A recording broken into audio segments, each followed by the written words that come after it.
हरियाणा हिसार की हरियाणा कृषि विश्वविद्यालय के छात्रों का प्रोटेस्ट पिछले एक सप्ताह से जारी है। आज छात्रों ने काली पट्टी बांधकर विरोध जताया, साथ ही सांकेतिक रूप से मरहम पट्टी कर अपनी नाराजगी जताई है। जी मीडिया से बातचीत में प्रदर्शन करे छात्रों ने साफ तौर पर कहा कि बातचीत के रास्ते तभी खुल सकते हैं जब विश्वविद्यालय के वीसी को बर्खास्त किया जाए। छात्रों के प्रोटेस्ट पर कहना है कि उन्होंने इस मामले में हरियाणा के मुख्यमंत्री से भी मिलने की कोशिश की, लेकिन बात नहीं बनी।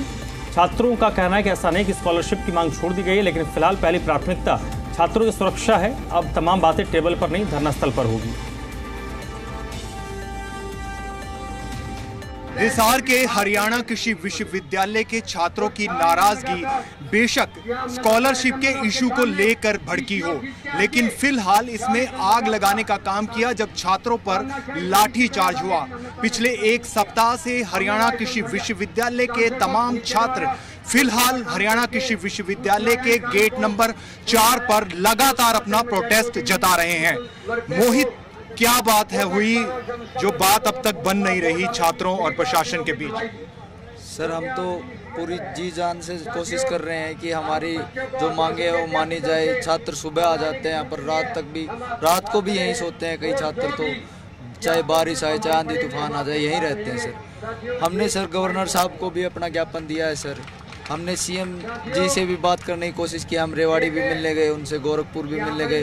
किन्हीं कारणों की वजह से हमारी मीटिंग नहीं हो पाई उनसे, लेकिन हम पूरी कोशिश कर रहे हैं सर। हम तो इस मामले को जितनी जल्दी हो सके उतना जल्दी ठीक करना चाहते हैं सर, डिसॉल्व करना चाहते हैं। लेकिन सर, जिस वीसी के खिलाफ इतने ज़्यादा मुकदमे हो रखे हो, इतना क्रूर हो, बच्चों के ऊपर लाठीचार्ज करवा रहा है, क्योंकि ये जिम्मेदारी परिवार के मुखिया की होती है और यहाँ पर जो परिवार का मुखिया है वो हमारे वीसी साहब है। प्रशासन जो है हमारे साथ बात करना ही नहीं चाह रहे हैं। वो चाह रहे हैं कि टेबल पे जाकर बात हो। जब टेबल पे जाकर बच्चे बात करना चाह रहे थे तब वो कहाँ थे? उन्होंने क्यों बात नहीं की? पहले हमने शांतिपूर्वक उनसे निवेदन किया था कि हम टेबल पे आकर के 15 या 20 बच्चे आराम से बात करेंगे, आप हमसे बात कीजिए, लेकिन उन्होंने नहीं करी। तो तब ये नौबत आई कि हम सबको इकट्ठे होकर यहाँ पे आना पड़ा और यहाँ पे बात करनी पड़ी। जो हमने पट्टी लगाई है, जो हमारे ब्रदर्स चक्षु और दीपांशु को लगी है, उन्हें शारीरिक रूप से लगी है, लेकिन हम सबको, जितने भी स्टूडेंट्स हैं यहाँ पे, हमें मानसिक रूप से पीड़ित हुए हैं। तो ये उस चीज़ को दिखाया जा रहा है। और रही बात डिमांड्स की,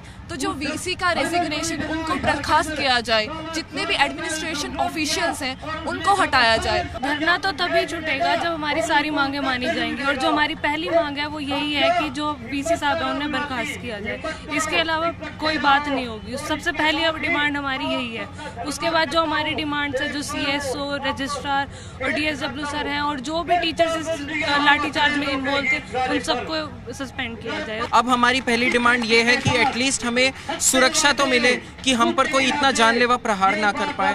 तो मुद्दा तो वो भी है, हमें हमारा हक चाहिए। फिलहाल आपने देखा कि एक सप्ताह से छात्र यहाँ पर गेट नंबर 4 पर लगातार धरना दे रहे हैं और तमाम सामाजिक और राजनीतिक प्रतिनिधियों का समर्थन भी छात्रों को मिल रहा है। लेकिन छात्रों ने एक बात पूरी तरह से साफ कर दी है कि छात्रवृत्ति लेना उनका हक है, लेकिन फिलहाल सबसे बड़ा मुद्दा उन्हें अपनी सुरक्षा को लेकर है।